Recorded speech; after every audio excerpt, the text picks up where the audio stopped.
Waiting for the stream to come on, hopefully soon.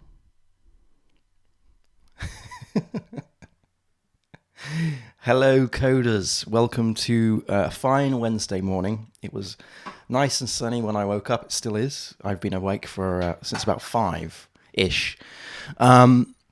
It is 6:47 a.m. British summertime, and today we're going to be continuing on this stream, this project that we're building, this open source, it is open source, this object-oriented PHP application. And this application is building an invoice system using no frameworks, a framework that we're building, in fact, no libraries and so forth. We've got to a nice stage in the project where we are, we've connected to the database, we've networked the two containers together, we've connected to the database using Codeception as a test to ensure that there is a connection there. And today what we're going to do is take that one step further, and I'm really excited for today's stream because it's another cornerstone in this project, another edge piece of that jigsaw puzzle, and this is creating a connection to MySQL via PHP using PDO. So we're going to first of all create a GitHub issue for this that I can work through. So just bear with me just 2 seconds. Let's just grab that, go back to the browser here, and we can see that we have, that's the button, we don't have an issue open for this, so I need to create one. So we're going to do create connection to MySQL, create PHP connection to MySQL via PDO, okay? And then just note here, use the envs from .env. Okay, so that's the issue that we're going to be playing with today. So we're going to create the PHP connection to MySQL via PDO. Excuse me. And we're going to use the environment variables from the env file. And those env files are obviously used for the MySQL itself, because that's where the passwords are and all of that stuff. But we also need some other bits and pieces, other details as well, that I'll be updating the env file. Now, we're going to be using a design pattern to do this. We're going to use a singleton pattern. Now, singletons are a bit of an anti-pattern, and I'll explain why as we go along. So let's jump into the code, which I think I've hopefully set up. Yep, there we go. I've just created the containers, I ran the composer up, and so forth. So this will probably not work straight away because it can be a little bit trial and error to do, and I'm kind of thinking the whole architecture as I actually develop this thing. This is part of this stream, right? So we need somehow to make that connection to the database, and the database connection, we want to make sure that we use the same connection all of the time, as long as possible, right? We don't want to have to make a connection for every single query.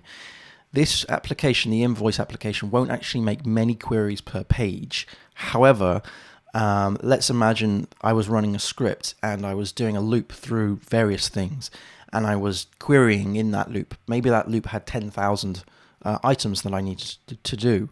Imagine making a database connection for each one of those. Well, that's not going to work because you're going to lock up your database. It's going to freak out and fall over. So what we need to do is somehow have a anchored point, a concrete point where we can say, this is the database connection and it's open. Here you go, and pass that off as a dependency, perhaps, to other to the subsequent queries that we're going to do. So if we go into src and we go into repository here, we can have a look at the type. We have an invoice and status. I was playing around with the status last night. The status here is just a copy of the invoice. In fact, what I'm going to do is just remove that because I was playing around with it last night and it There we go. So with invoice, we have here some very sort of codey stubs. So we have find one, we have find one by, and we have find all by, right? So these will be the things that go off and make the queries. Now, in order to fulfill those queries, we need to make a connection to the database. And I don't want to make a connection for every single one I do, right? I want to see if there is a way of having a connection, passing that around. It's the same with things like file resources. If you're trying to access files, you want to be passing the resource around. You don't want to be opening and closing the file all the time.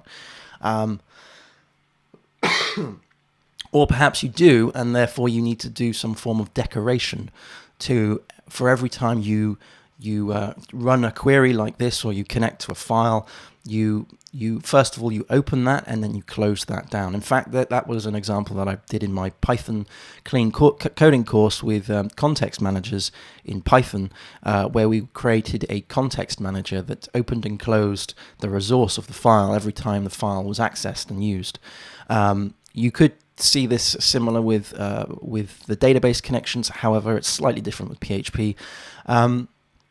Singletons, however, the design pattern that we're going to use is a bit of an anti-pattern, as I've mentioned, and for various reasons. I'm not a massive fan of them. But I think for these types of things where we want to have a single point of reference, that was probably a bad word, reference, sort of a single point of entry, and that we can pass that around, then which is self-opening. I think singletons work quite well. So we have the repository here, and we have again playing around with this last night. I'll just delete all of this stuff and then I'll rebuild it all. To show you, let's do git status first of all, just to see what else is. No, I think that was it. That's good, because they were the new files that I created. So what I would like to do is create a section in the SRC which handles the connection. But first of all, let's just dive on to, because we are on master branch here, let's jump on to this thing in GitHub, which issue was 26. So go back to the code here. So I'm going to do a git checkout -b, because we want to make that branch, and it is 26 PDO connection. Something I should mention as well is last night I also tidied up my branches, so we only have 26 PDO connection. The other branches I've removed, but this is the one we're going to be working on today. So, okay, we need some way of creating this connection. So I'm going to create a new folder in SRC, and let's just see. Here we go, new directory. I'm going to call this DB, because this will have all the DB bits and pieces. Bear with me. First cup of tea of the day. It's always the best one. And we're going to create a new file in here. We're going to call this connection, because it is a connection.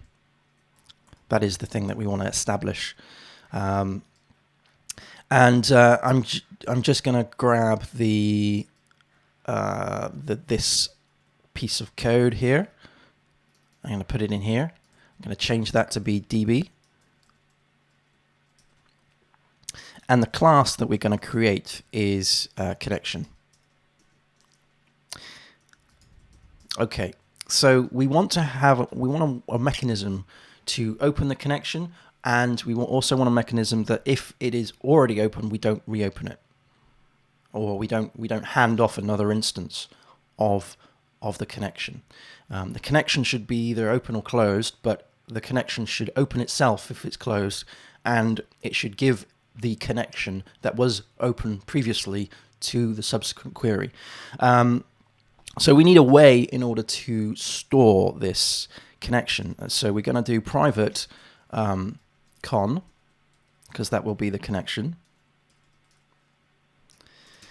And then we need a way of actually making the connection or opening the connection. So we're going to do a public function, and this is going to be open.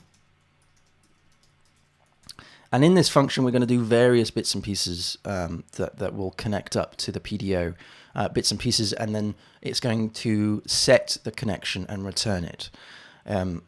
So it's not a singleton yet, and I'm slowly converting that into a singleton. I'm just sort of working my way through. So PDOs. This is the part which might fail. So the PDOs requires a DSN. That DSN is a string. The string is made up of both the username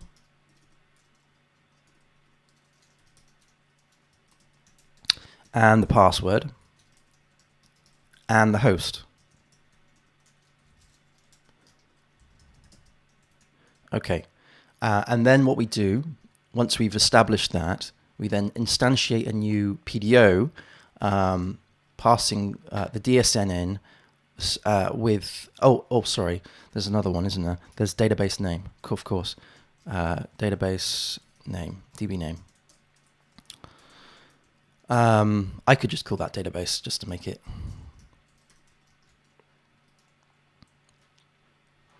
So what we do is we do a new PDO. So we do PDO, not pod, is equal to a new instance of PDO, like so. Let's just see if I can. There we go. So we need to import that. So we're going to do use PDO. There we go. That means I can remove that fully qualified thing there. That's cool. And then what we do is we pass in the DSN, and we pass in the username, and we pass in the password. Let me just make this a little bit more wider so you can see what I'm doing. So we have the password like so.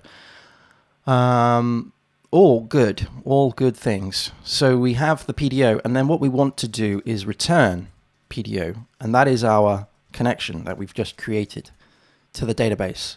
So obviously we need to fill all this out, and I'll explain to you why this isn't a singleton in just a second, and then I'll talk you through how we can make this into one.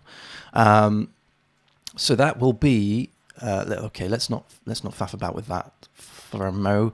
Let's fill out these. So the username is root, password is test, host is the database container service name. Database container service name. This is the thing I think a lot of people get confused over. It's what I got confused over when I started dealing with Docker many years ago. In Docker Compose here, it is the service name, DB. Okay, it's not the container name, it's the service name. It's the service name. I remember yesterday what we did is we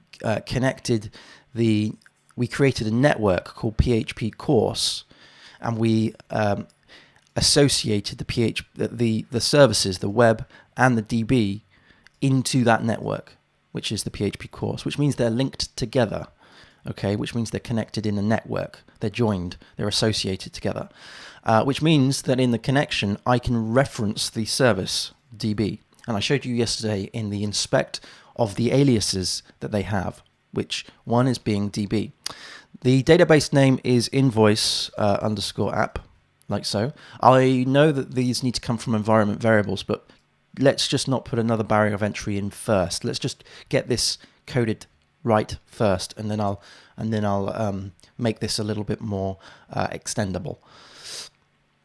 Okay, so we have our username, we have our password, we have our host, we have our database name. The next thing we need to do, which fills out these two, by the way, the next thing we need to do is to define our DSN.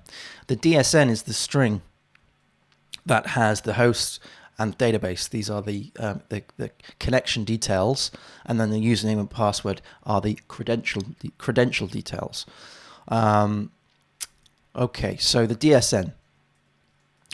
DSN we start with the type of database that we want to use, because of course PDO can have many databases that it uses. So we want to do MySQL,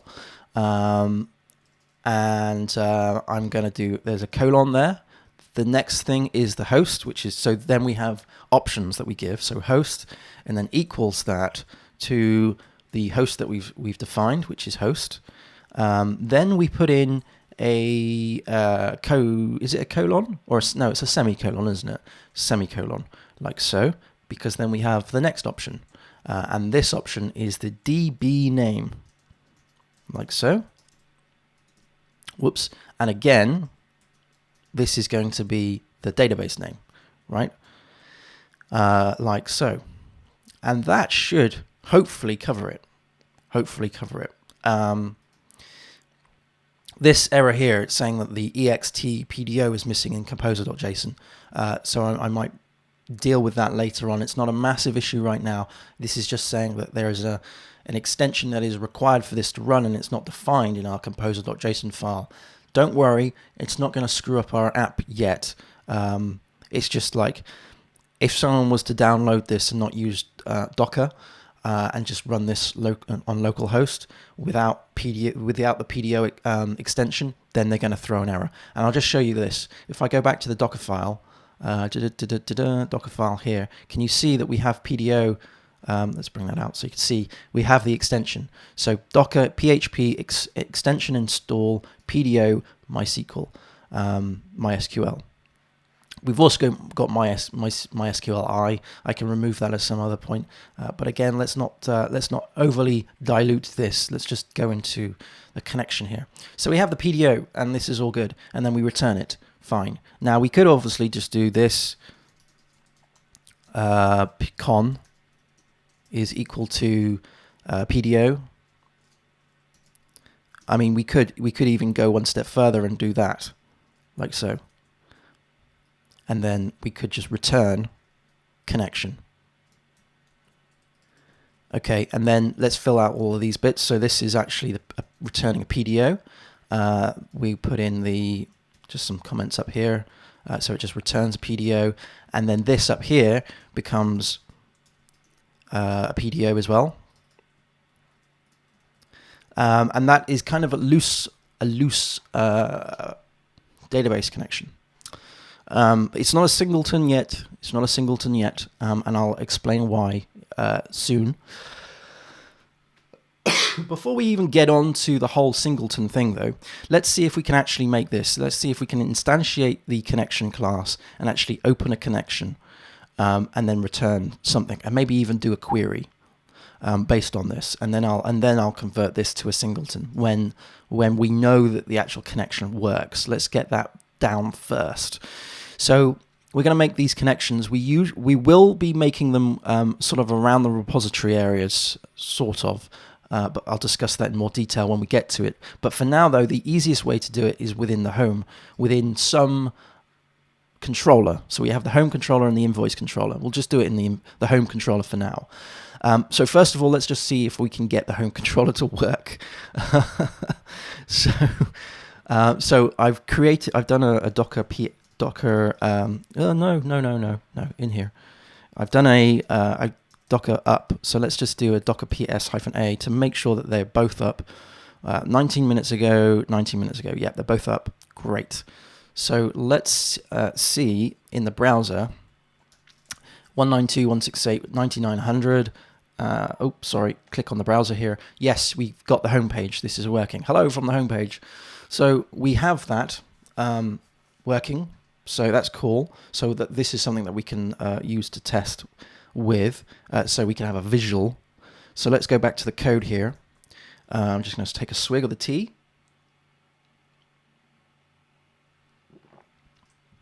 You can never let the first cup of tea go cold. That's a rule in this house, or with me in it, at least. It's sacrilege if you do. Right, so what do we need to do? We need to instantiate that connection class. So we do connection is equal to a new instance of connection, like that, and PHP Storm should have bung that into the here into the use bit, which is good. I like the way that it automatically does it in alphabetical order. I never noticed that before. PHP Storm, you're awesome. So okay, so then we do connection open, and that becomes our open connection.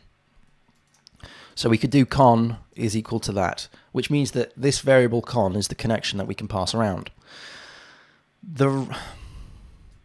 Yeah, okay, we won't talk about singletons just yet. Let's just make a query. I'm getting above myself here. So PDO, we need to create a query. So we're going to do con. We're going to do query, and then we put in the statement that we wanted to do. So we can do select all from with an R. Let's do status. Now, let's put it in backticks to make sure that we're not having any conflicts with keywords and stuff like that. Select all from status is going to be our query. It's very simple. We know that there are things in there, so that's good. And what we need to do now is that becomes our query. So we do query is equal to that, right? Let's just put that on the end. Let's bring that out a little bit. Sorry. There we go. So that becomes our query. So we first of all, we open the connection, or we instantiate the connection class. We open the connection. We create a query from that connection, and then now we need to fetch those things. So we could do rows here. So we're going to return some rows. We want to return an associated array of rows, I guess. So what we could do is we could do query, and then we do fetch all, and then we need to pass in the type of fetch that we're going to do. So in this case, it is PDO, and I believe it is fetch. I'm not sure you can see it on the output here, but if you do PDO : in PHP Storm, you get a whole bunch of options, and the one I'm looking for is fetch a sock. Now, what I need to do is update that use case, so use PDO. Now, ideally, the controller should never even do this. Right, this is the whole point of those repository classes. The controller should just go, should just run a repository method, and all of this mechanics should be done in the background, right? Because there could be many places in many controllers which do these queries. So you want to have a centralized place for those queries to work. And we're going to be talking about the design patterns of how that's going to work later on as I decide how I'm going to do it. I haven't made that decision yet. But here we've got a query, we're running a fetch all, and we're returning some rows. I think this will return, it's not actually saying what it's going to return, but that will return an associated amount of stuff. So the next thing we do is we attempt to see if this is running through. Now, with the way we set up, if you watched the previous streams, I was able to create these templates which you can pass in parameters in, and it will render those out through the buffer. So we can do that. We can put that in. So we could do. So if this doesn't make any sense, and it probably won't if you haven't actually seen the other streams, I do recommend just going back and having a look. And it's the first few sort of set of streams where I was trying to get the actual templating system to work. We're going to pass in a data, AAA, there we go. And we're going to pass in the rows.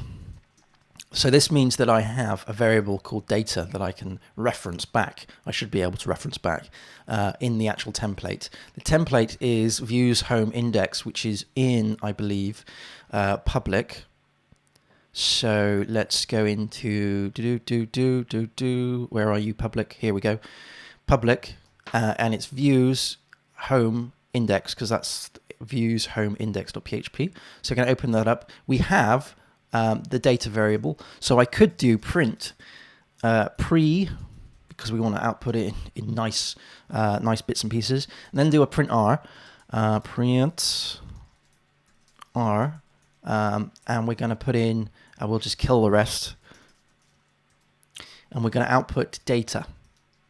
Don't worry, it's going to say that it's undefined, it's unused. We're actually passing that through, so that's fine. Now comes the magic. I think I need to place a bet on whether this is actually going to work. let's just refresh my mind. Let's just see that make sure that there isn't any silly mistakes going through.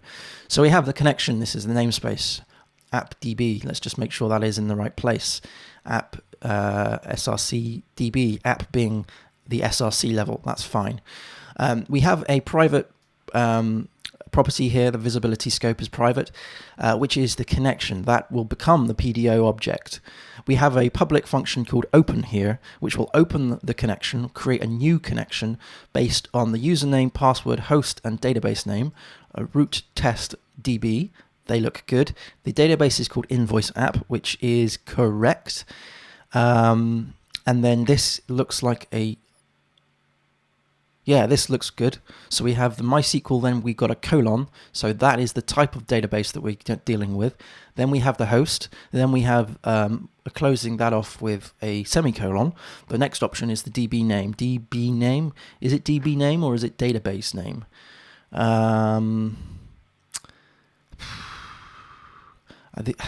It's these little things. You do them once, right? And then you kind of forget about the mechanics of them, and then when you try and do it again like years later, you then have to refresh your mind. I think that is okay. We'll soon find out if it's not. Then we have the database, which is invoice app. We then instantiate a new PDO and we set that to this con, and then we just return this con. So to be honest, there's no need to have that, but singletons later, I will discuss those things soon. Then in the home, we instantiate a new connection. We then open that connection, so running that method that we just saw. Then we're doing a query. Let's just see if that query is okay. Select all from status. I think that is okay. Yep, that looks good. And then we do a fetch all PDO assoc, which means that we're going to get an associated array, and then we're passing that in as data to rows. This will then go off to the here, and then we print our data.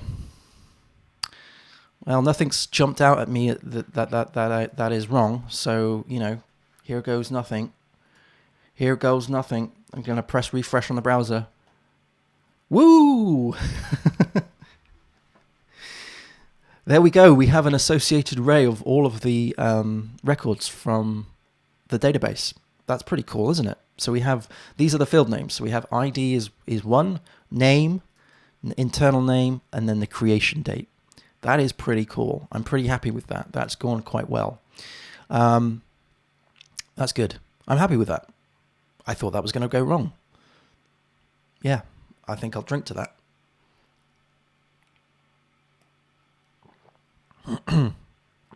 Yeah, that's really good. That's really good. Okay, cool. Progress is being made. What's the time? It's only 7. It's only 7:15 in the morning here in England. Cool. Guess what I saw today? When I woke up, brilliant thing. It wasn't an animal, unfortunately, because they're awesome. But I saw a hot air balloon floating across the horizon just above my garden this morning, which I thought was great. There's something magical about hot air balloons. They don't seem like they should be up. It doesn't seem like it should be possible that happens, that a big balloon can actually carry several people over miles and miles of distance. I've never been on one. I would love to go. Heights is something that is never really my strong suit, but I would love to try it. But anyway, we've veered right off the subject here. What are we going to do now? We're going to deal with the fact that this is not a singleton. Let's go back to the code. Let's deal with that. Let's go to the code. Code. Okay, so we're going to leave that as a print R for now. Just going to keep that on for time being sake. Connection. This is not a singleton because every time I run open, I'm going to get a new instance of the PDO, a new connection. So this is more of a factory than a singleton, because I'll show you, I'll demonstrate. If we go to the controller here, we could do con1, connection 1 is new connection. Actually, no, sorry.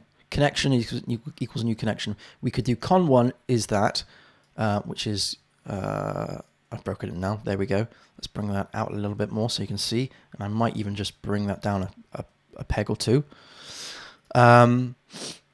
We could also do this. We could do con2, right? And then again, we could do con3. Each one of these is an instance of PDO. And there is a limit to how many connections you can make to MySQL. And eventually it'll just go, nope, not accepting any more connections. Not happening. Nope, nope, nope, nope, nope. Not happening. Not happening at all. So these are completely different objects.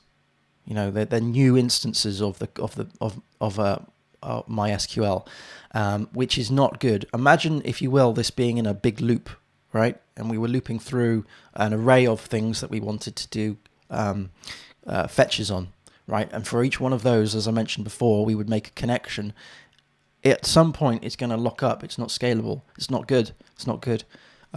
So, excuse me, this is where singletons are a good idea. I say that very cautiously because singletons are extremely difficult to test.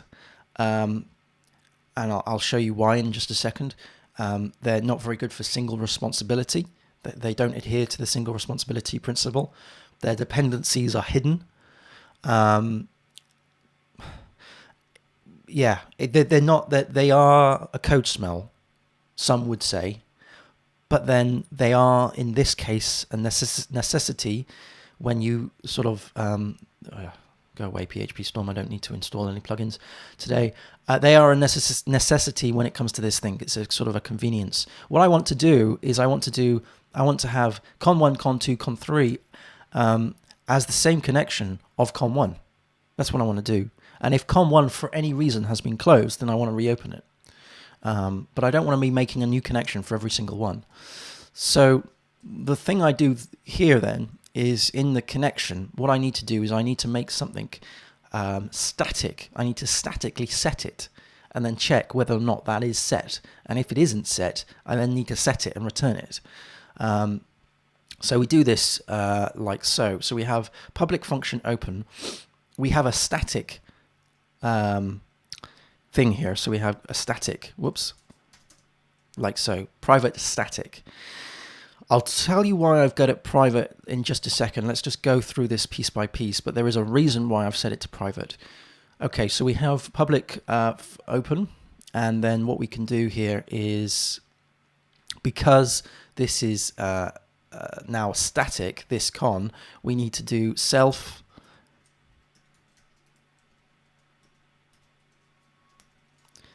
open, sorry, not open, self con is equal to that, and then we return self con. So now what we're doing is we're setting that, and there you go. But we want to also make sure that there is a way of setting it if it isn't set in the first place.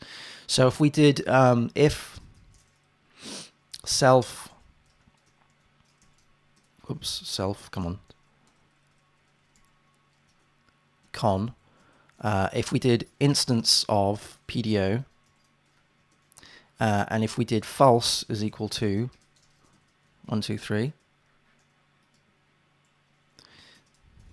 and then in here we pass in all of this stuff. So now we're only going to set it to actually establish the connection, instantiate a new connection, if it isn't an instance of PDO, which means that when I go and close this connection, what I need to do is I need to set self-con to something that isn't an instance of PDO, right? So this is open. We're going to create a closed one soon, which will close this up. Now, the reason why this is private is a good thing and a bad thing. This is kind of like So if this was public, it would mean that it would be publicly accessible and settable from outside of this class, which is not good. Which is not good.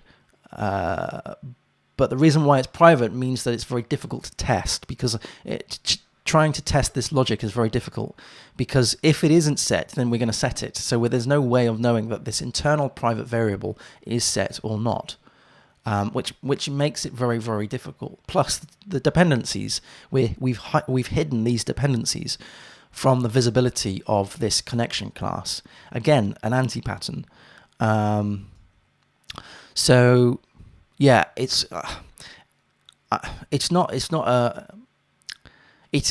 I said, it's a necessity of what we need to do, and I can think of other ways to do this better in other languages, but this isn't going to be a PHP versus Python contest. So anyway, that's that done. That's now our singleton that's been created. So I should be able to, if I did, where are we? In the controller here, in the home controller. Let's change all of this.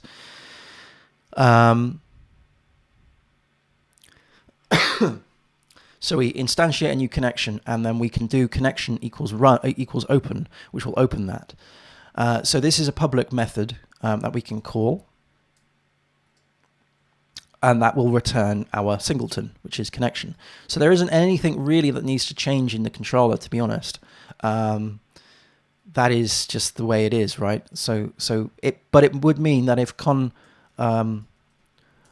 2 was running and we did an open, it would mean that because we've already opened it on connection 1, we're going to return the PDO that was set in connection 1 to connection 2, and then vice versa and vice versa. So that's the magic of the singleton. It means that we are only having one instance of PDO that we are returning through each one of these things. And then, obviously, like I mentioned, this isn't actually going to be held down into in the controller layer. This is going to be somewhere sort of in the repository layer to handle all of this. The controller won't even be aware of the controller class, the connection class. But just as a test, because I made that change, let's just go back to the browser and refresh the page. So I'm going to go back to the browser here, and then I'm just going to hit refresh. Yep, that's refreshed. So that has still worked. That has established. That has still worked. So let's go back to the code. So that's the thing that makes it sort of a singleton. Okay, we can change that to be con here and con there. So that's really good. That's sort of a very good part of this project to be done. Let's remove this for now. Let's just remove,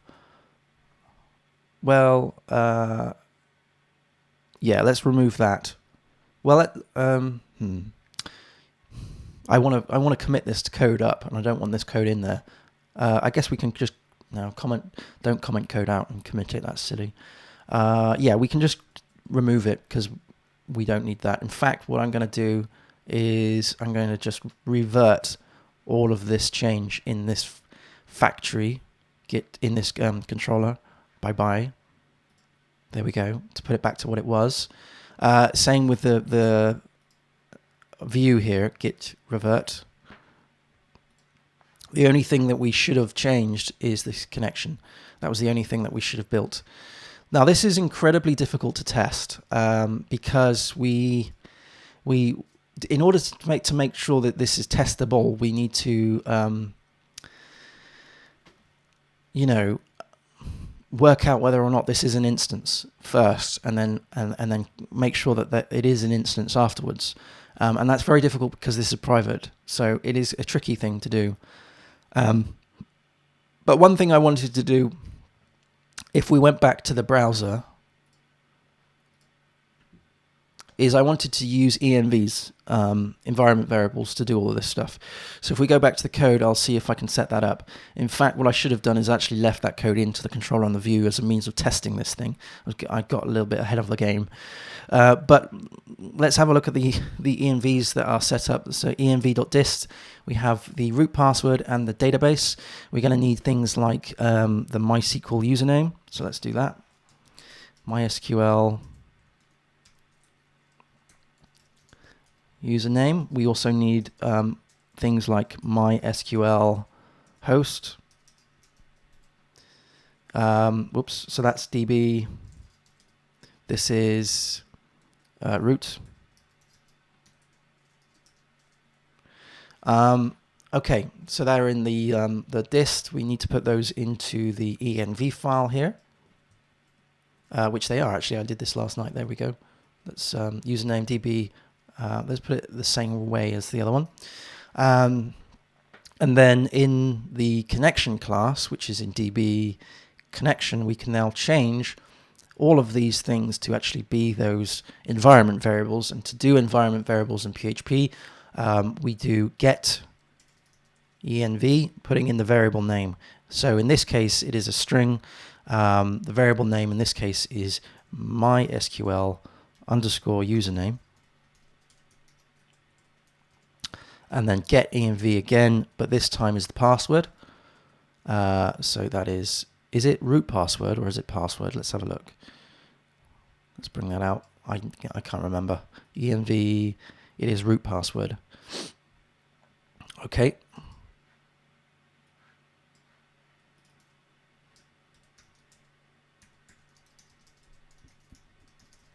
And then we have get env, and we have the host, MySQL host. Right, what I'm going to do quickly is I'm just going to go back to the in the local history of the controller. I don't think you can see this on the stream here because it's a PHP Storm pop-out, but there's a context menu called Show History, and it will list all the things. The first one is the revert, so these are all the local histories that it's got. So I'm just going to revert it back to what it was. This is going a bit backwards, I do appreciate this. But what I want to do is just make sure that those things are correct. So if I go back to home, we should now have that as it was, which is good. And then what I'll do is I'll delete this when it's ready. We're going to do the same for views in index, and then we're going to revert that back. So get local history, show history, and then we're going to grab that and then revert that back. So we come off of here, and then we go into index, and then we have the print R. Okay, let's go back to the browser and just make sure that we can still see that output, which we can't. So there's obviously something wrong here. Go back to the code. I'm thinking that it's possibly something to do with the fact that the dist hasn't actually been updated in the container. Let's see if that is the case. Let's do a down and an up. Git branch, blah, blah, blah, blah, blah, down. And then an up.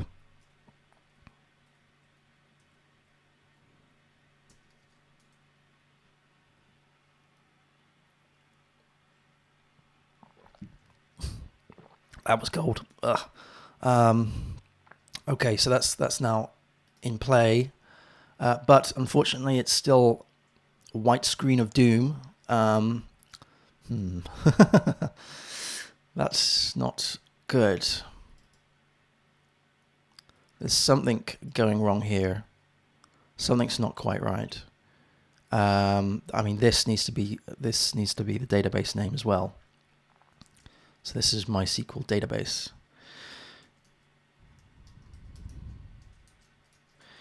Let's see if we can just print out username.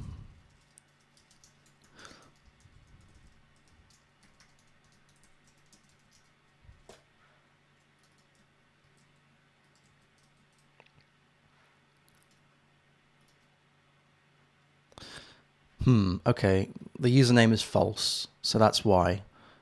So none of these are being set. That sucks. Getenv should... Let's have a look at that. Getenv.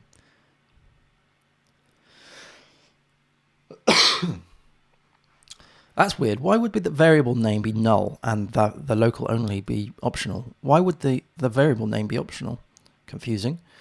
Okay, gets the variable of the environment variable, fine. The variable name, local only, set to true to only return local environment variables set by the operating system, or put env. Okay. Oh, of course. I need to actually put these environment variables into the container. Of course I need to do that. Set to true to only return environment variables set by the operating system, or put env. Okay, yeah, of course. Yeah. I know. Let's go back to code. So what I need to do, obviously, in no, that's the wrong button. I pressed the wrong button. Right here. Sorry. What I need to do is in the Docker Compose file, I actually need to pass in these variables, these environment variables, to the Apache web service. That's what I need to do, because these environment variables don't exist in the container. I'll demonstrate that, shall I? Let's just go into, let's see if I can do a reverse search of exe. No, of course not. Let's remove all of this. Go into web, go into bash. Okay, if I did a print, env, that's going to print out all the environment variables that are available. But as I scroll up, you'll notice that there isn't the environment variables that we've just set. There is, however, the environment variable, which is the Apache document root, which we have set. And we've set that through here. So one thing I could do is I could just, pump out all of these things, or I could use an env list. So let's see if I can do that. Let's do, let's go back a couple of bits. env file, and we can do .env. Let's see if that will work. Excuse me. Right, so let's just go back to the terminal here, bring that up a little bit. Let's do an exit. Let's do a down and an up. Or I could just do an up. Let's kill it first. There's no harm in that. And then let's do an up -d. Bring that bad boy back up. And then let's open up the bash again to get into the container. Now let's do a print env. Let's see what else we've got. So we now have the username for MySQL. We've still got the Apache document root, because that's cool. We've also got the password. Now this is a little bit of a security risk, because these are environment variables,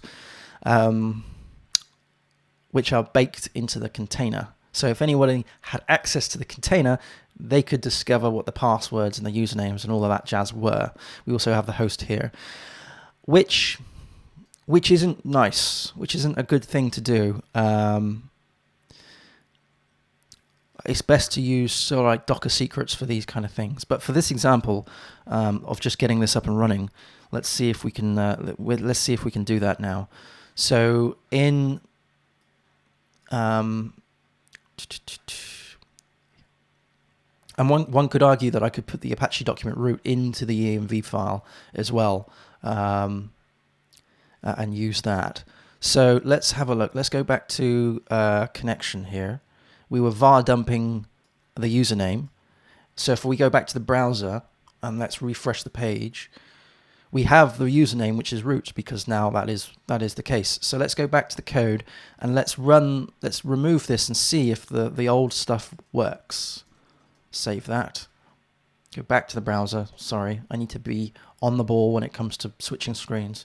Press refresh and we now have all the bits and pieces. So that's cool. So that kind of meets our requirements of what we were doing. Time is 36 minutes past 7 in the morning, which is which is good. I need a t-shirt or something that says like early birds rule world or something daft like that. Excuse me.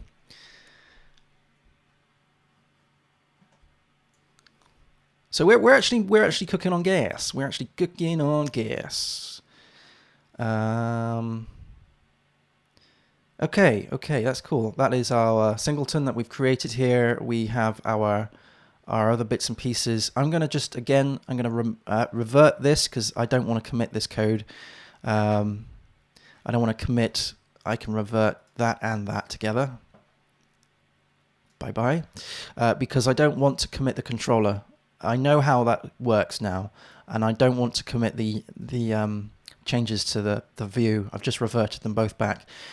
Because I want to, this should be an isolated case, create the connection for the database is isolated. I don't want anybody sort of like downloading or pulling this stuff and then getting to the homepage and going, what on earth is this mess that's been output to the page?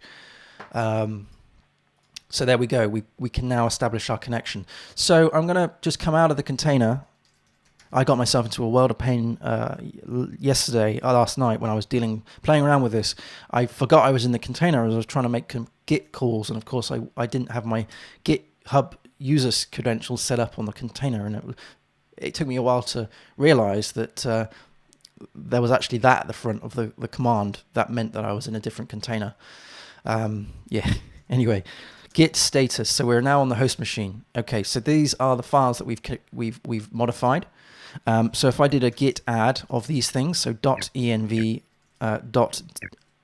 .dist, and then docker compose, and then src, db connection. Make sure, I just want to double check that we are on the right branch. We are, 26 PDO connection. Let's do a git commit -m. Let's put in the bits and pieces. So creating singleton. Now, in the actual course that I'm going to do for DB connection, for the sorry, I'm talking and typing at the same time. Creating singleton. Let's do one thing first. Creating a singleton for database connection and setting env, and this closes hash 26, or sorry, fixes 26. Right, so what was I saying? I can't remember what I was saying. It's too early in the morning. I've only had one cup of tea. Okay, so that works fine. And we're about to commit this up. Yeah, so that's worked. And then what I'm going to do is just do a git origin, if I can spell it, origin push. What? No, I always get this wrong. I need to do aliases, git push origin. I need like GP or something just to push it up, git push.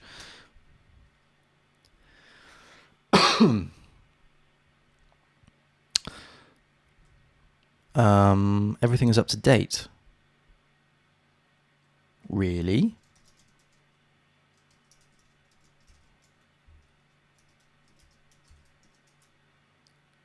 Is it though?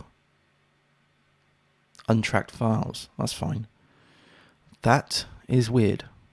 Why was it up to date? Okay, maybe whatever. Pull request. Hub pull request. Spell it right, Pete. Come on. Aborted. The current branch seems to not yet be pushed to a remote. Use git p to push and branch, or F to skip this check. -p. Okay. Cool. Requesting a pull from PFWD master from all of this stuff. Write a message for this pull request. The first block of text will be the title, and the rest is the description. The first block of text Okay, so we could do, come on, Vim, Vim. So we're going to do, that's the title, and then the block of text, we're going to do closes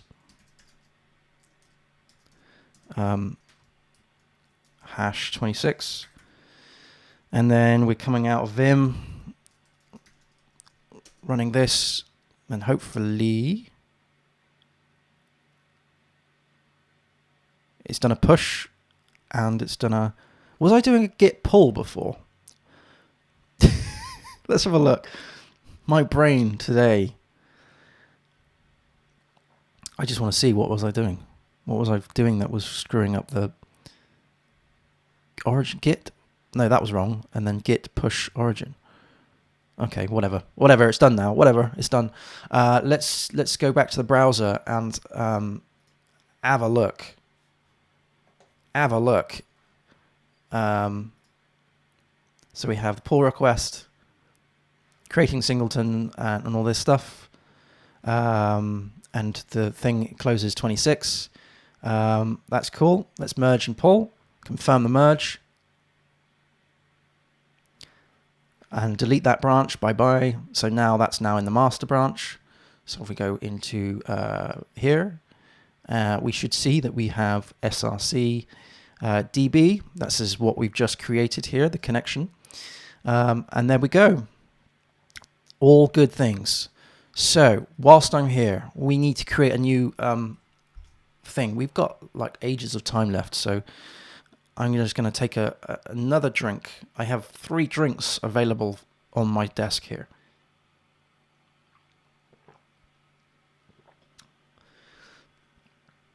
And if you want to know why,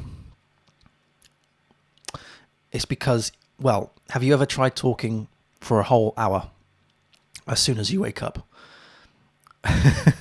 That's why. The next thing we're going to do in this stream, I think, because we've got about we've got a fair amount of time left. If I go back to the code here, let's see where else we can, what else we can do. We've got this connection running. What I would like to do is I would like to make some sort of query at this level. So we have our invoice repository. So at this level, we need to somehow pass in that connection. And this is sort of moving into sort of like uncharted territory here a little bit. What I would like to do is have a layer that goes in between this repository and the connection to make sure that the connection is still alive. The invoice, we're going to start working on the status because I think that's the easiest thing. It's got data in already. So that would be an easier thing to test. Abstract repository is just an abstract class that forces the fact that we need to have all of these things. I was thinking last night about maybe changing this to be an interface rather than an abstract class. That way we can return an interface back to the controllers that have, say, find one by, and find all by. But what I would like to do is create a status repository. And I would like to fill out a find one with the connection and then return one based on the ID, which would mean that in the controller, I would just go status repository, some sort of status repository, and then arrow, and then find one, and then passing in the ID. The ID could be coming in from the request. So that's kind of how I want a single line in this controller that will return the whole caboodle. Once it is returned, we need to find a way of actually hydrating the entity based on what we returned. We basically need to have, if you think of it like a sandwich, so the first piece of bread is going to be the connection. Okay, so that's the first thing, and then probably the first layer of butter is going to be the repository, the actual query. Then we have the nice juicy bits in the middle of the sandwich, like the ham and the cheese and all of that stuff. That's going to be the query. That's going to be the actual data that's returned from that query and then hydrated. Okay, and then the next piece of the butter and the bread is going to be the return of all of that stuff back to the controller. So it needs to go through that sort of level of input-output or input process output type mechanism, because essentially what I want to do here is I want to do, let's say I wanted to create, let's say for example I wanted to find a status entity. I would like to do something like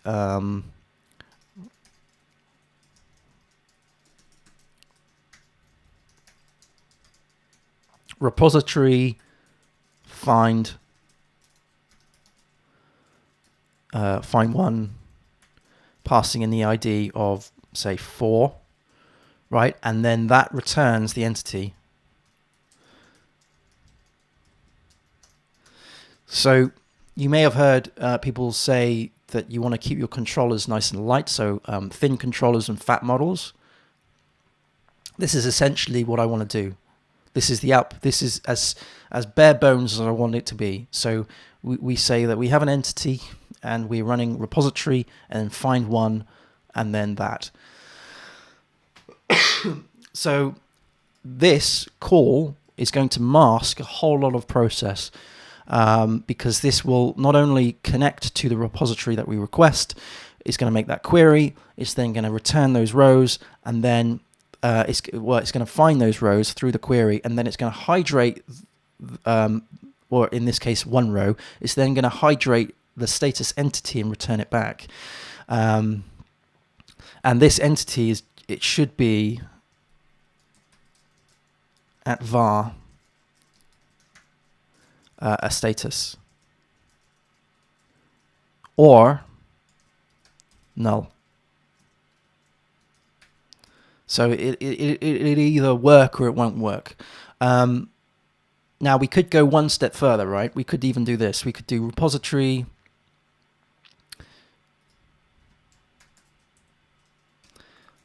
status, and then we could do something like db get.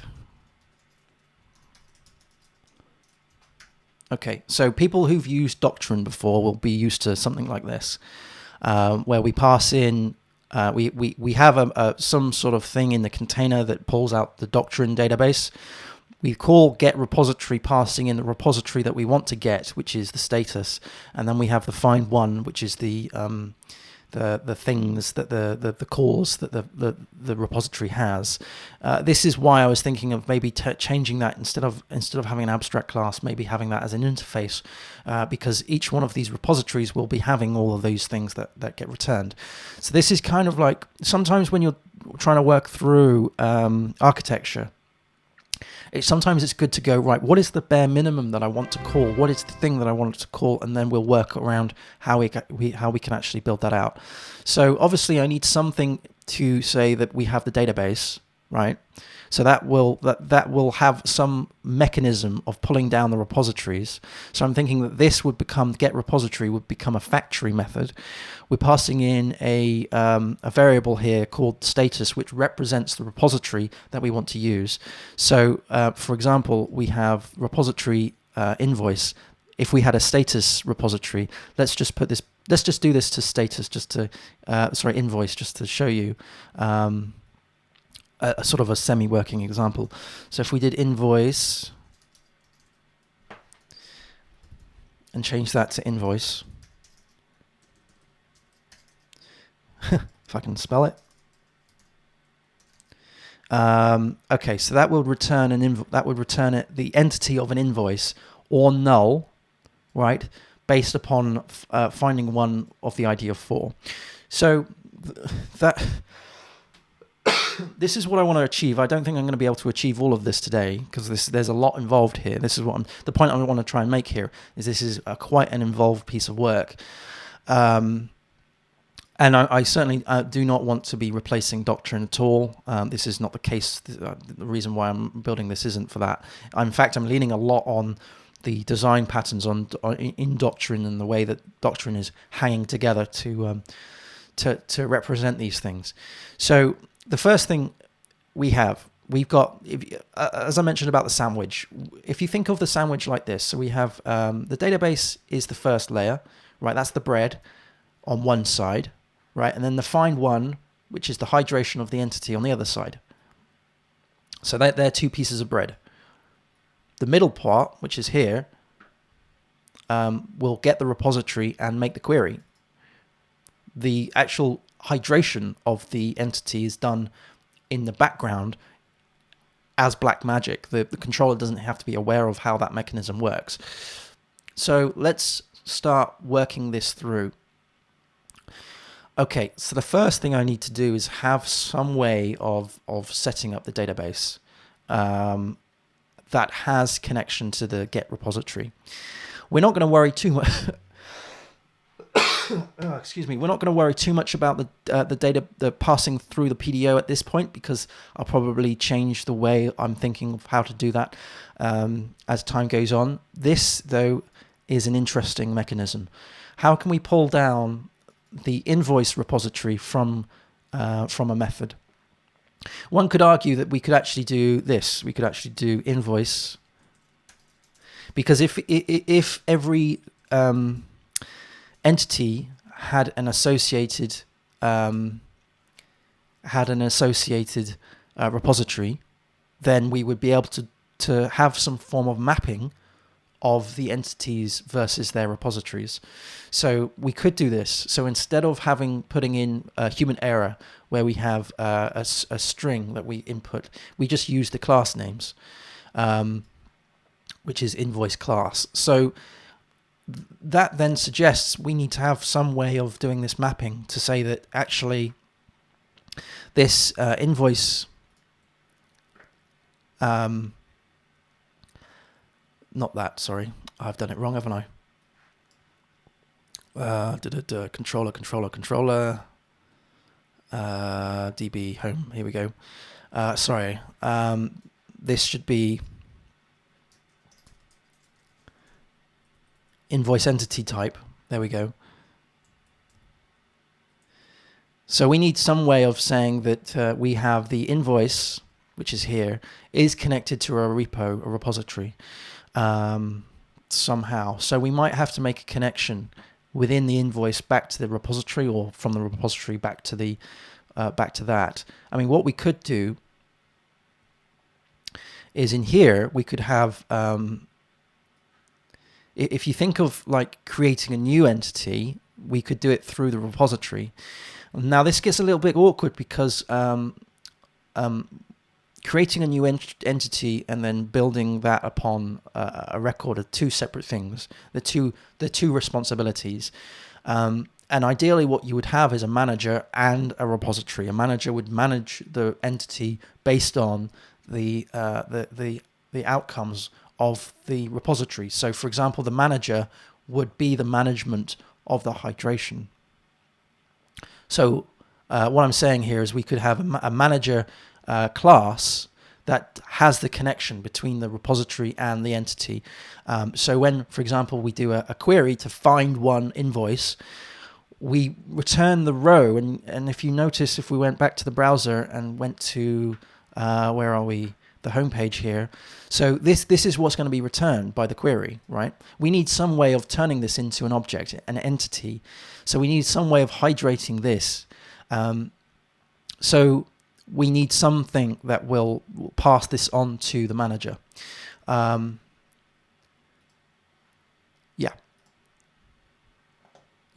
So there's an awful lot of components into this. It's something that we can't just simply do in a single stream. Unfortunately, there's a lot of things at play here. before we even get to the point where we're actually creating running that connection and actually running that query. So what I'm thinking of doing is building out that management part, the mechanism in the middle that does all of this. Because then what we can do is we could even say we could look at this slightly differently, and we could do something like this. If I did example 1,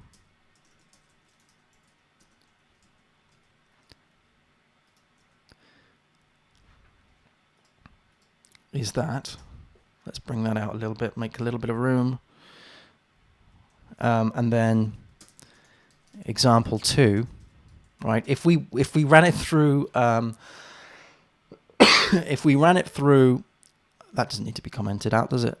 If we ran it through a manager, then we could have manager, we could have entity is equal to manager find 1 4. Okay, so in this case we have a manager class that knows that it is the invoice manager. So if we let's say I mean this is all per pseudo code, right? But let's say we had manager is equal to invoice manager.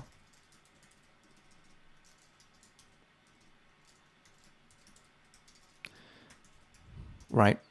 So the invoice manager would be aware that the repository is from that, right? So we would have this. We would have an interface on the manager that returns find 1. So every manager will be able to do make these calls, and then we do find 1 and then the ID, and then that would subsequently call the repository find 1, passing in that parameter. That would subsequently make that connection request if it needed to, right? And then the return of the manager would then return the entity. This way, we've now decoupled the process from the repository and the manager. The manager is the thing that will make which will hydrate the entity based upon those rows, or that row that we saw on that page. This is kind of like, this is me thinking through the process of how I would do this. So I do apologize if this seems a little bit confusing. I am literally talking as I'm thinking. This is I woke up about a few hours ago and I didn't even consider this. So this is new as I'm saying it. So we have so the first thing we need to do, I think, is to create an invoice manager. That's probably the first thing. And what I would like to do is shift this thinking from invoice to status, purely because we have the status records to actually return. There's no point in doing this for the invoice because we don't have any records yet. Because ideally what we want to do is actually make all of this stuff and actually return a hydrated entity. That's ideally what we want to do. Yeah. So let's see. We've got about a good couple of minutes left. So I'm going to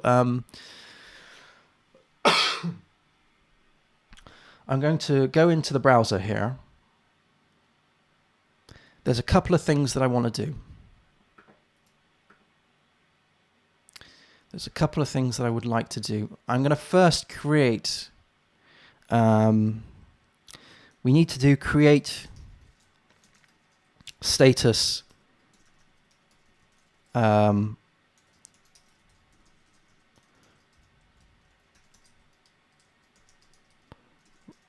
stubs, right? So this is just copy the invoice for now. Okay, so that's the first thing I want to do.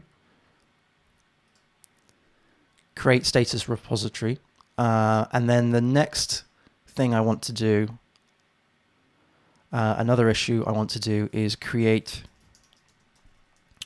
status manager.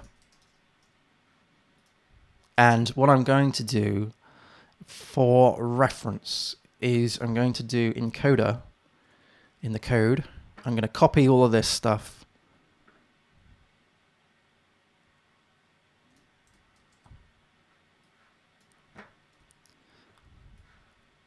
And I'm going to put it into the code, into the issue.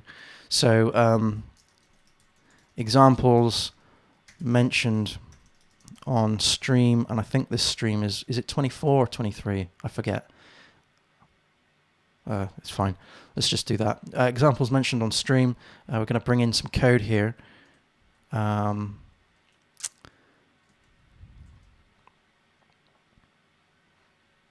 Let's just preview that. Make sure that looks good. There we go. Although, hang on. No.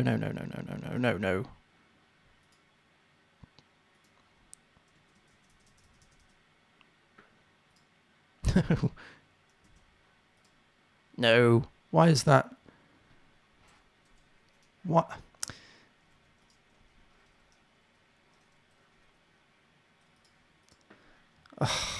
Come on. I wanted to. There we go. I thought that was the thing. It's like 4 spaces or something to denote code. Examples mentioned on stream. Okay, so that probably won't make a lot of sense for many who haven't seen the stream. But yeah. So submit. Submit. Okay, I'm going to assign this to myself. And I'm going to put this as labels. So this is an enhancement. This is MySQL and the model layer. And then obviously on the other issue, this is, I'm going to assign it to myself again. And this is the model layer, and again MySQL, and it's an enhancement.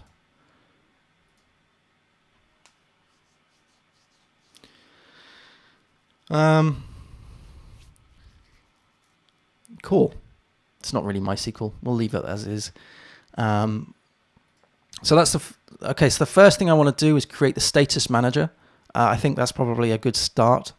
No, sorry, not the status manager. Let's do the yeah. Do we? No, chicken and egg. Let's do the repository, which is a fairly straightforward job, I think. So let's go back into the code.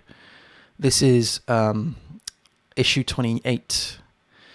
So let's remove all of this now. Let's do a revert and go back to what it was. And then let's do, on here, let's do a git. Where am I? Branch. We're still on that. Oh, still on that old branch. So let's do a git checkout of master. And then let's do a git pull.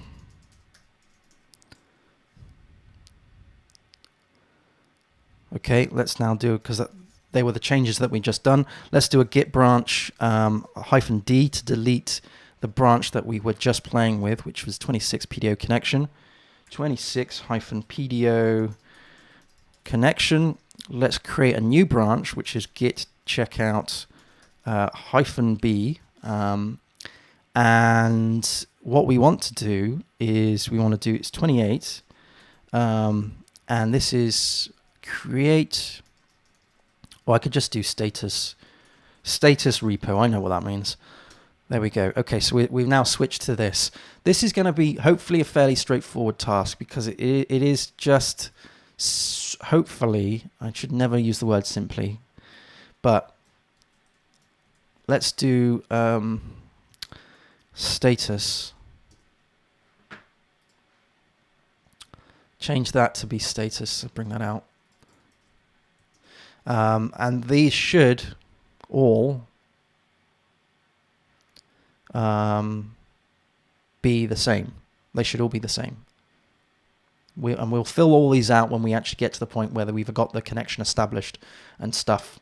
Okay, so that was pretty much it for that. I just wanted to get that out of the way. So let's do a git add of what are we? src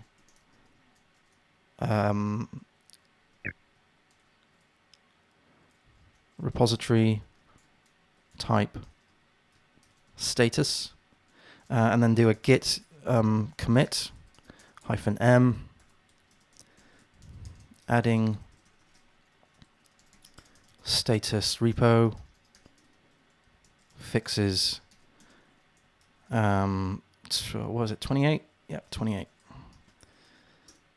And then do a git push origin.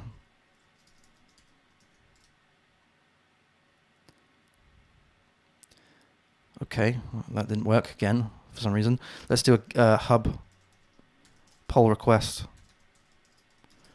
-p, I think it was, and then let's do a, what am I? Yeah, that's good. That's good. Sorry. So that's a pull request, and this will close down 28. So let's go into insert mode and then bring in another line here. So this closes 28, and I think I need to do that as lowercase. I'm not sure it matters, but whatever. Then let's come out of Vim, right, and quit that. WQ. So that should do a pull. Marvelous. So then if we go to the browser, browser, go to here, we should have a pull request. Yep. Adding repo fixes 28. Cool, it closes 28. Okay, merge, confirm. Delete the branch. Awesome.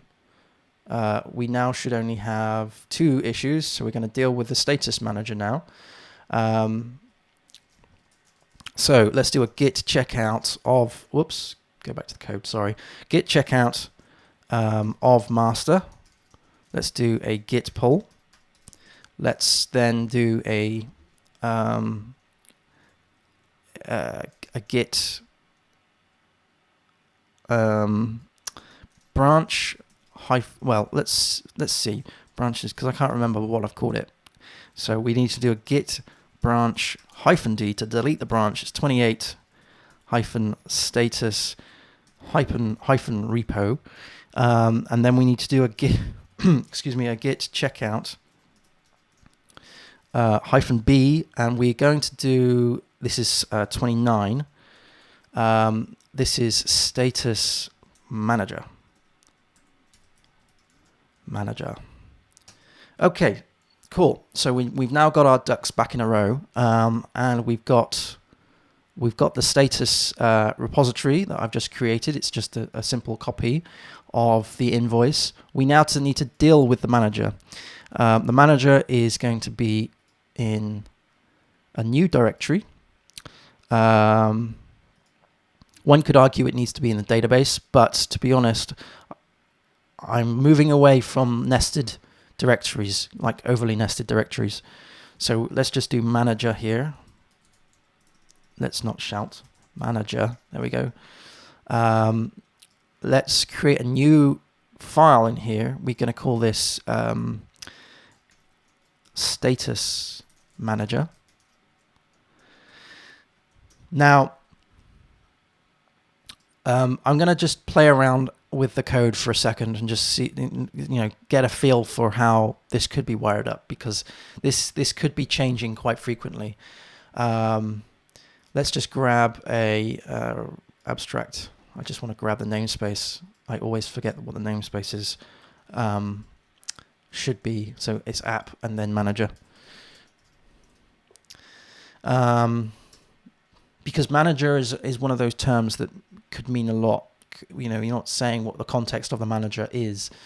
So maybe it does need to be in a subfolder somewhere, like I've done with the HTTP stuff. But this is a class of status manager, and if we think of the what we want the manager to achieve, we have various different calls that we want to make the status manager to do. In fact, it's very similar in fact to the repository. However, the repository will be doing all the hard work, the queries and stuff. The manager will be making the connection between we'll be calling upon the repository to make those queries, and then it will be hydrating the entities based upon the results of those things. That whole mechanism should be completely hidden from the public access, which is why we do all of this stuff in encapsulation and all that other good stuff. So this might look a bit strange at first, but I'm thinking what I'm going to do is just sort of mimic these methods. And I think what I'm going to do is I'm going to have an interface. So we're going to do a new file. We're going to call this manager interface.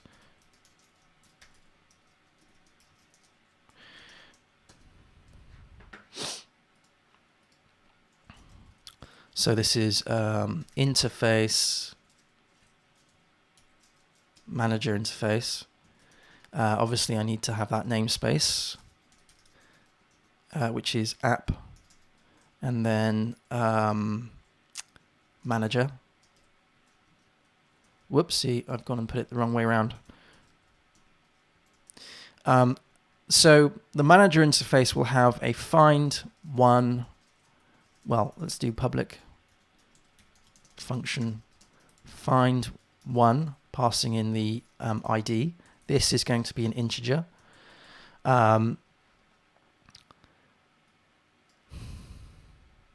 Now this is where it gets tricky, because this needs to return an entity, and the entity is going to be different for every kind of manager.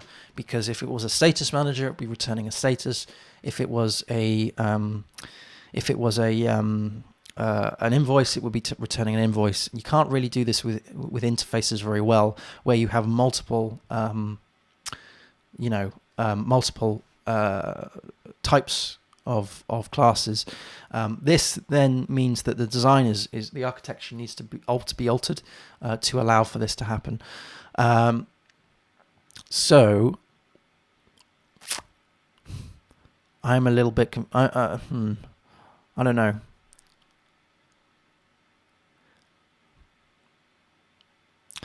Because this would be mixed.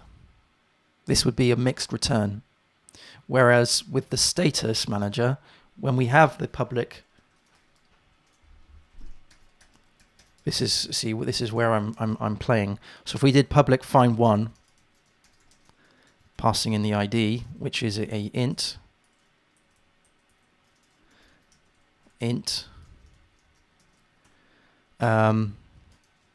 that would return an entity of status. Whoops.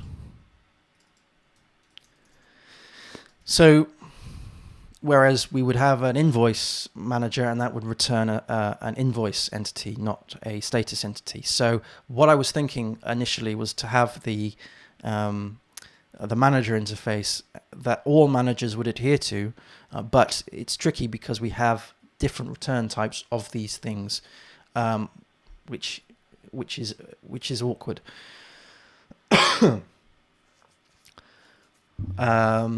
Yeah, we would all, so perhaps we'll put a pin in that for now, and just build this out. So we have find one. We also need to have find one by,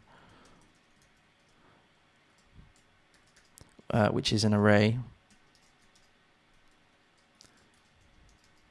and that would return an array of entities. Sorry, no, it would return an entity, sure. And then we would have another one under here. We would call this find by, right? So this is going to be an array. And then within each one of these, what we're going to do is we're going to do like this repository.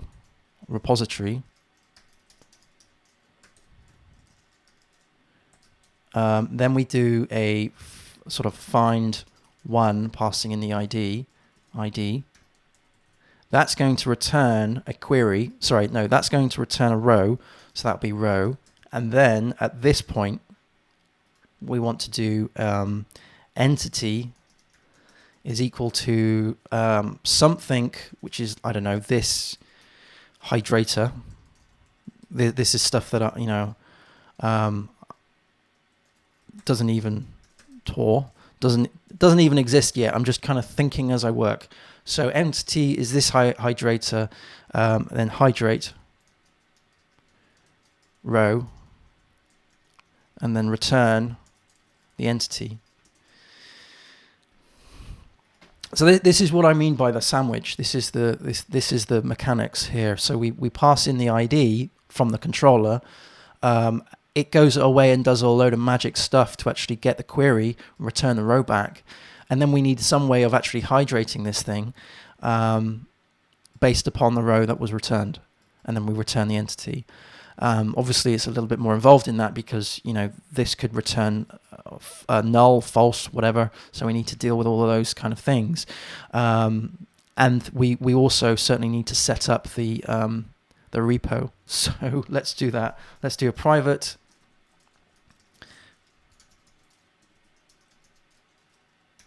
repo repository.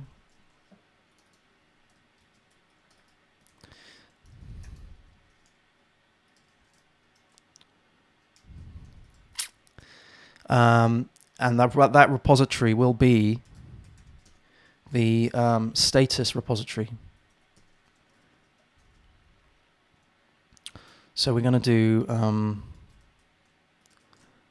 use status as repository, because every manager will have a single repository.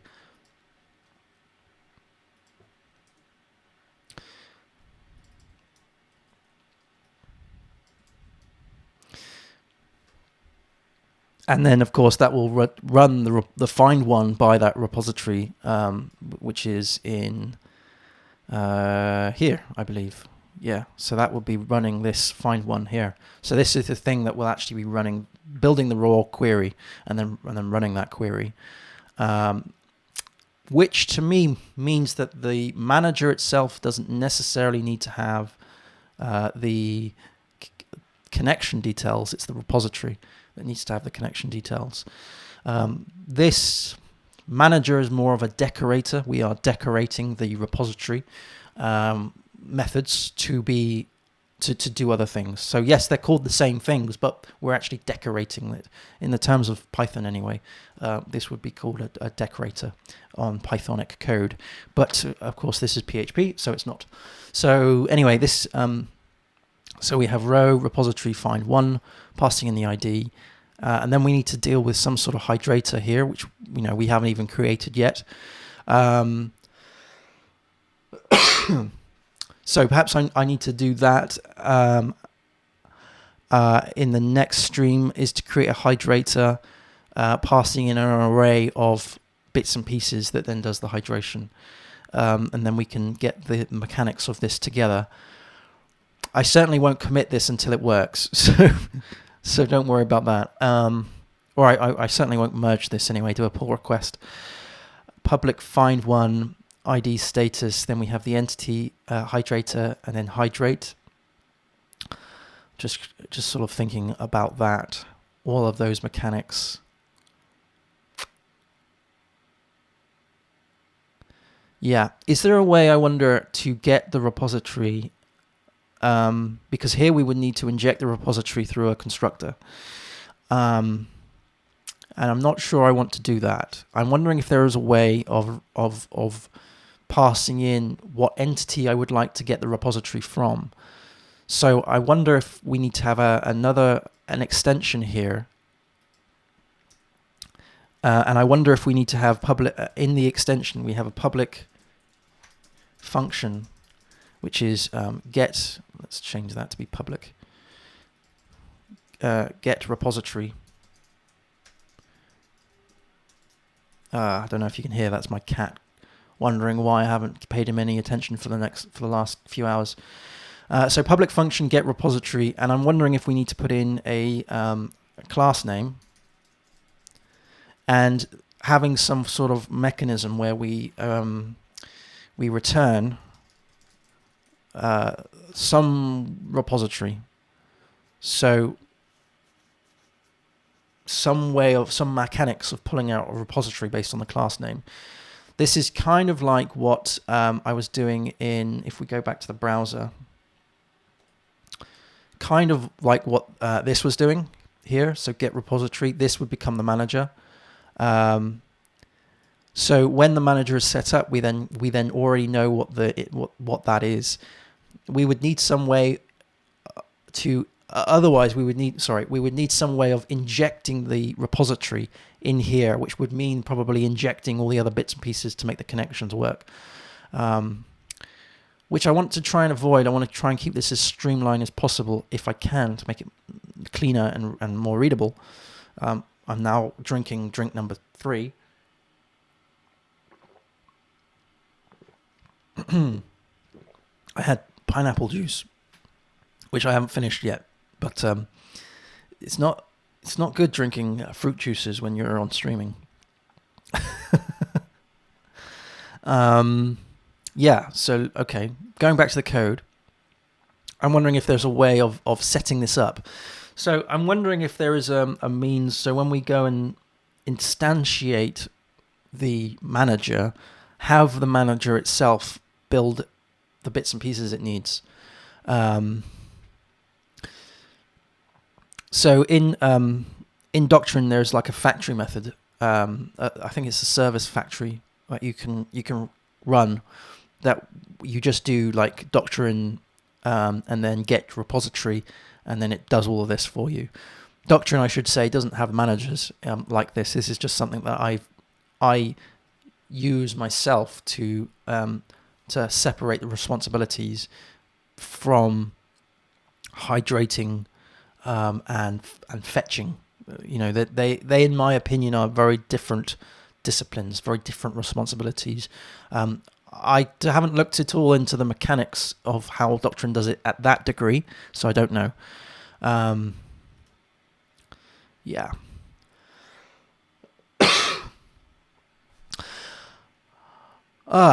Thank you very much. I can't pronounce your name. I do apologize. It's Fern Adela. Thank you very much, Fern Adela, for following. Thank you ever so much. It's lovely to have you following along. I hope you're enjoying your morning wherever you are. It might not even be morning where you are. It might be evening. You might even be watching this after the stream. So hello.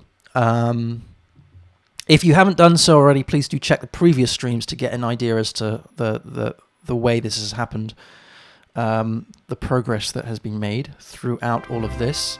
And also, Tequila One Love. Tequila One Love. That is such an awesome name. Tequila One Love. Thank you very much for following. You're awesome. Thank you very much. I love that name, Tequila One. I haven't had tequila in a very long time. I'm gonna have to rectify that. That needs to be changed.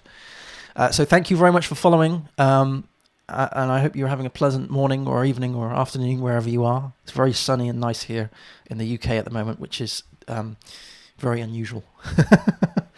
So let's go back to the code. Okay, so we have all of this jazz. I don't think I'm going to do the hydrator today because of time, but this is where my head is with this. And I do appreciate that I'm just kind of making this up as I go along. I haven't even thought about this. I was checking the PDO connection last night just to make sure that, you know, it wasn't going to fall flat on its face. And I was thinking that is where I would leave the stream. This is moving into the realms of completely different territory. So I do appreciate that this part of the stream might be a bit weird. So we have the status manager.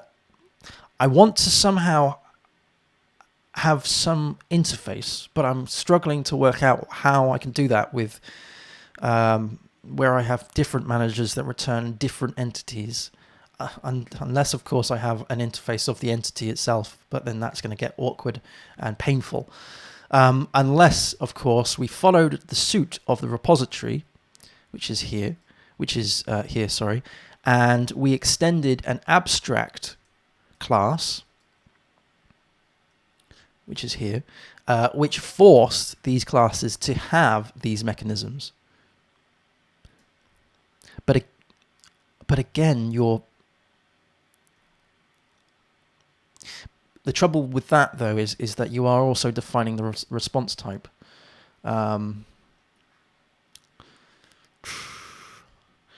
Okay, let's just have a play.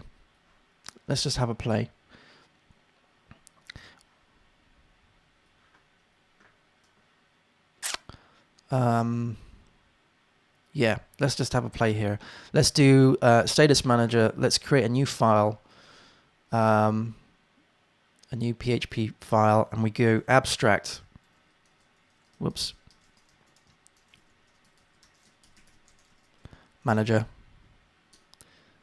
I just want to have wire up the mechanism that every manager needs to adhere to these things. So what I'll do is I'll just copy over the abstract repository into the abstract manager. This needs to be manager. This needs to be abstract manager. Let's just fiddle around with the find one for now. Let's not worry about the other bits and pieces. So it's being that it's class abstract, we can't put a constructor method on it. But we are forcing the fact that we need to have the status. We're forcing the fact that we do need to have the find one. Now, PHP Storm hasn't complained. Oh, no, it hasn't complained because I haven't extended it yet. What a moron. Let's extend abstract. Now, are you going to complain that this is a different return type? That's missing return, find one. Okay, let's just remove all of this jazz. That's just complaining that the hydrator hasn't been found. So it's not actually complaining that we're returning a different type. Really? Abstract manager, find one. Is that correct? Because I haven't actually defined a type on here. I didn't know that was possible. Right, let's remove this. Now it complains. So now let's do an n, control n, and then let's do a implement method find one by. So then that doesn't have that. Put that back in.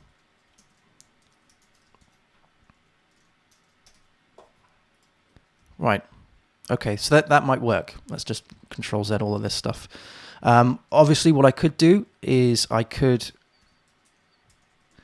run PHP stan on this, which I'll probably do. Let's just remove that. For now, yeah, we'll comment that out. Let's comment that out for now. And just set this to entity.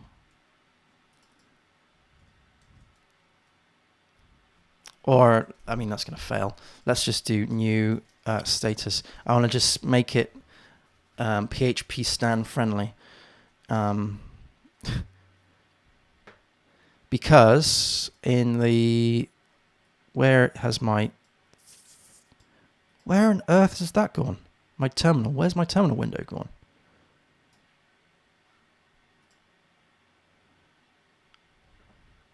Well, that's rude. Where did that go? Oh, sorry.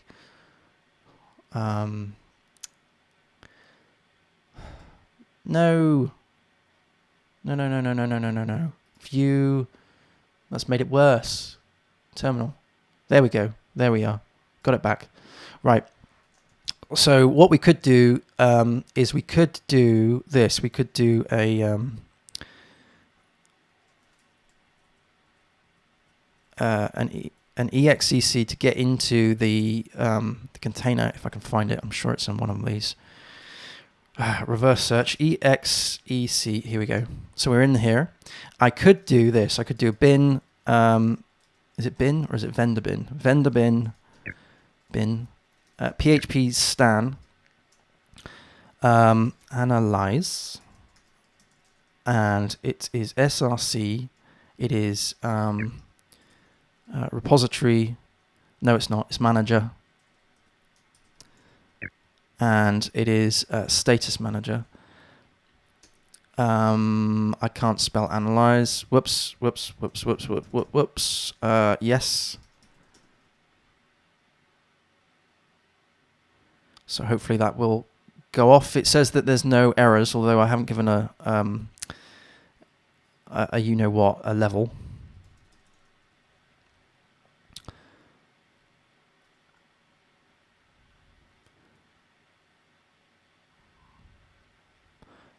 L before the Y.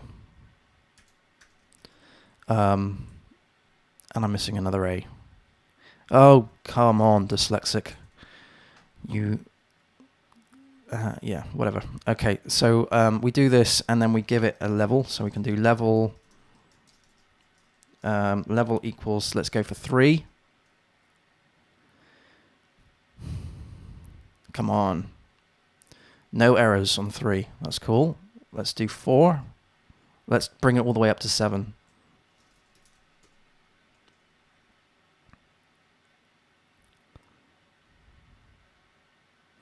No.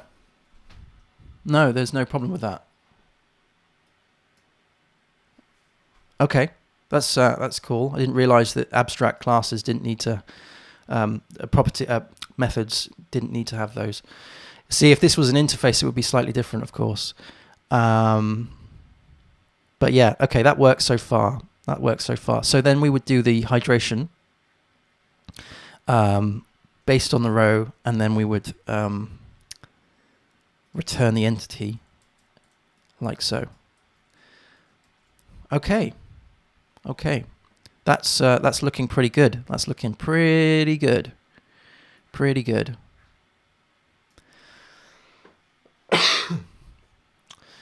Right, so I think in the next stream I'm going to focus on the hydration, and then once we have these things built, then we can actually start making queries. The hydrator is going to be a fun one because I haven't done any testing on this today, and this is really bad because there's an awful lot of things that we've done.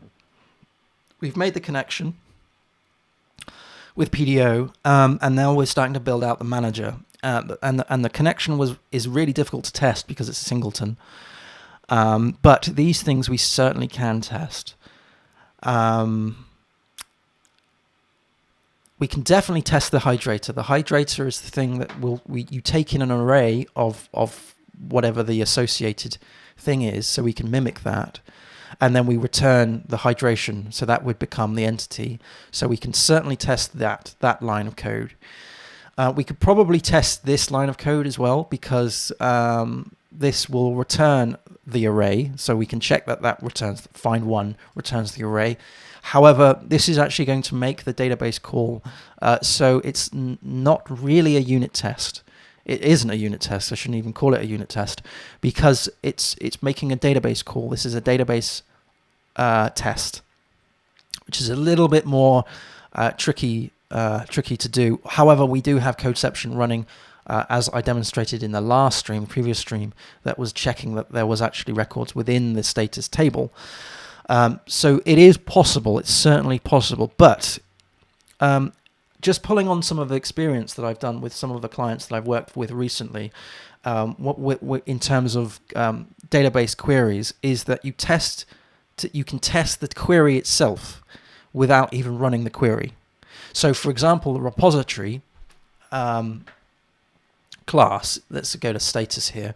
So find one will be making the SQL. So this could be SQL is equal to something like select all from invoice or status where, and then we would have like, I don't know, something like ID is equal to whatever, like ID, right?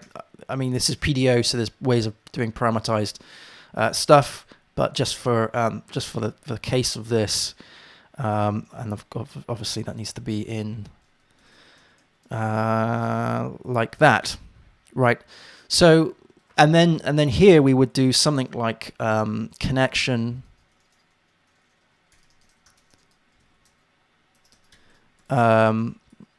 query, and we would pass in the SQL, something like that. And then that would return the query, and then we would do something as we'd done before, which does the query fetch. Whoops. No.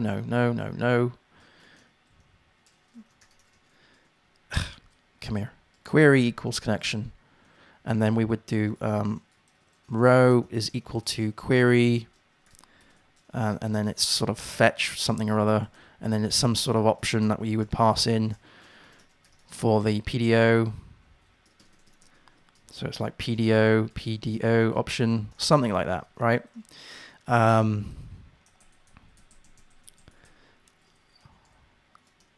then we would return the row. Something like this, right? So we would return the row. Obviously, there's more involved in here because we need to, make sure that the connection's up. We need to make sure that we actually have that back, and that would return perhaps an array or whatever. But this is could be separated from the SQL. So what we could do, what I've done before is so instead of abstracting the abstract repository, we extend a query class. And the query class just has, instead of find one, it has query one. And it just returns the SQL, which means that we can write tests against the SQL to make sure that we're actually writing proper SQL. And we pass in the parameters like this, and then we can test that PDO is actually parameterizing the SQL properly. And then that would get returned. So, we could, so for example, we could have, in here, we could have a new file. We're going to call this status query builder.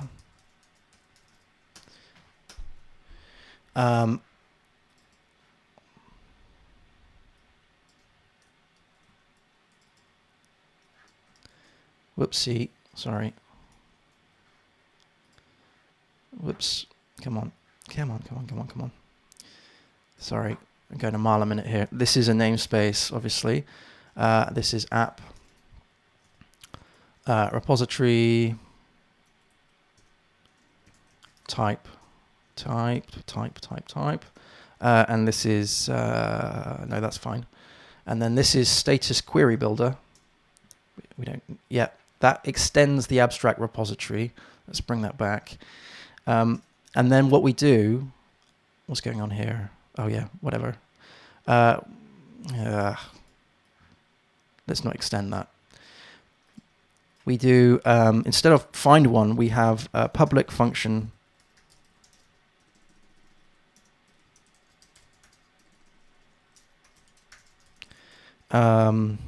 query one, passing in the int, that is an ID, and then that returns the string that we've created in the status here. So that would be the SQL. So we would return this. Now, in Doctrine, of course, there's a lot of ways of manipulating the query, and that's, and then in the Doctrine world, what I would do is like literally return the query builder object. And then from the status, we can then do, so if this instead extended the status query builder, we could then do this query1 passing in the ID. Or if if we wanted to make it a little bit more readable, we would just do this. So SQL is equal to that. Which means that now we've decoupled the query from the actual SQL, from the actual mechanism of making that query. We can now test that query in isolation. So we could create a unit test for this, which is very handy when you want to break apart the database stuff. If you've got loads of queries in your project, you want to make sure that the queries are being constructed properly and being used before. You want to. There's two things. One is the behavior of the query that you want to test. So you want to make sure that it actually returns some results, right? That's the one test, an important test to make. But beyond that, there is also the test to make sure that the query is constructed correctly based on the parameters that you give. This is going to be super important with things like where we have an array of parameters that you want to pass through, or perhaps it's an example, a real world example that I've been using this with, obviously in the doctrine world, is APIs where we have searchable parameters. So it's like a GET request. And in that GET request, you put in a query string or something or other, or it could be posted values of a submit form. So different values are being returned depending on the options of the front end that are chosen, which means that your SQL is being manipulated and changed depending on those things. Testing the whole query from end to end is quite laborious. Yes, it does certainly need to be in place, but there is a test that you can do individually before you even do that, which is testing the query. And to do that, you need to then move the query away, the SQL at least, away from the actual mechanisms of fetching those things.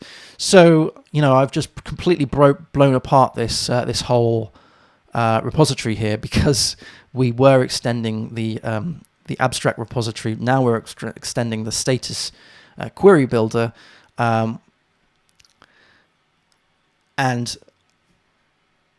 I'm not sure, that there is an architectural concern here, because, this needs to then extend the abstract repository, but then we have, the repositories need to adhere to these things as well. So, yeah, there's a lot of questions involved in this. But I think for now, though, I'm going to just worry about the hydration.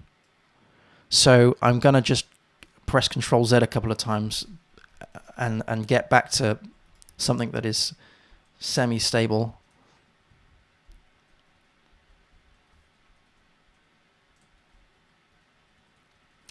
Come on, go back. I didn't realize I wrote that much code.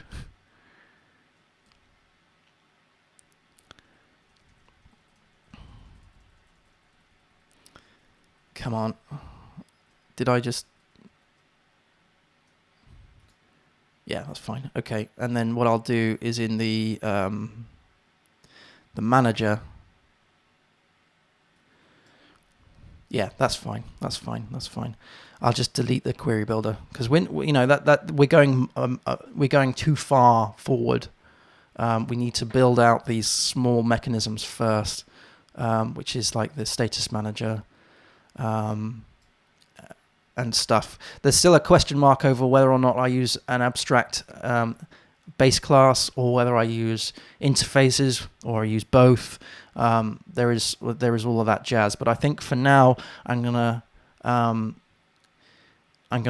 concentrate on the hydration next. I think. Because that's something that I can do in isolation of all of this. But I won't. I'll commit this and push this up. But I won't do a pull request not until this works. I don't think. But yeah, that is all good. That is all good. I hope everybody has a fantastic day. I want to just thank both Fernadola and Tequila One Love for the follows.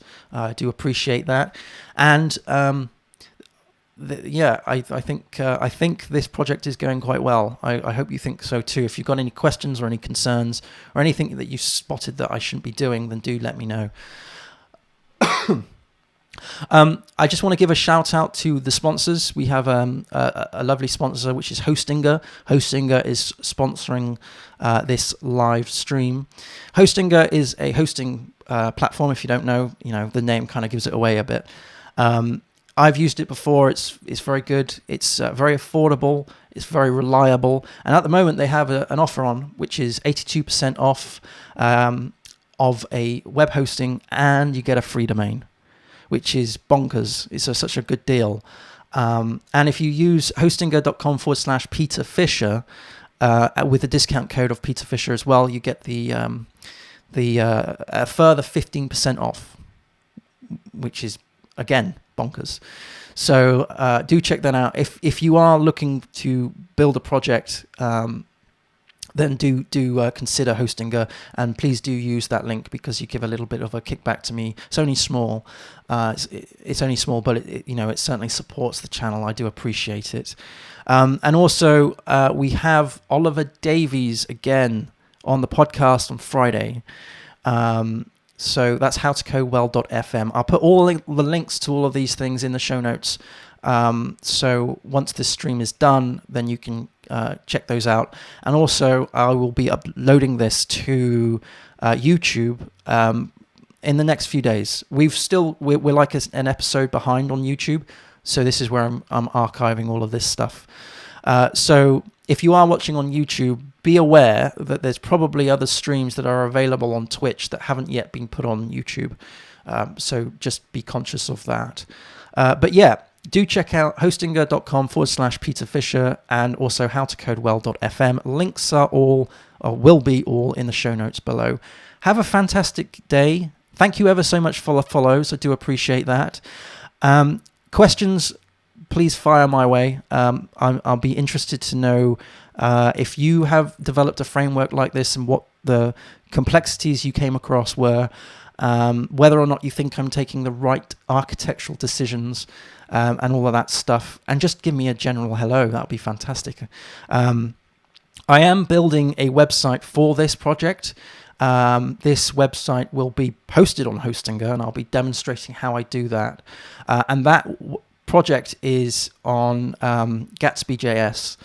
So you might be thinking, oh my God, you're a back-end developer. Well, I'm actually I'm kind of a bit of both, back-end and front-end. I also do mobile apps too. I'm a freelancer, so I go wherever the tide takes me. I've been a developer for several years. We're talking, well, next year will be my 20th year as a developer. So that's all good fun. It's all good fun. I really love it. And it's something that this whole career is so cool. I think anybody who's trying to aspire to be a web developer, this is such a great career to do. It's such an exciting career. Everything's so cool and you can build stuff. It's like these things are like Lego bricks, right? You're building Lego bricks, or like I've said before, a big jigsaw puzzle. And right now what we're doing is we're building the edge pieces to build our framework, and then what we're going to do is build this invoicing application, and I'm going to be using this for a course that will teach object-oriented programming. This is why we're delving into some of these design patterns, and that course will be on FreeCodeCamp. So anyway, happy coding, everyone. I'll see you again soon. Cheers.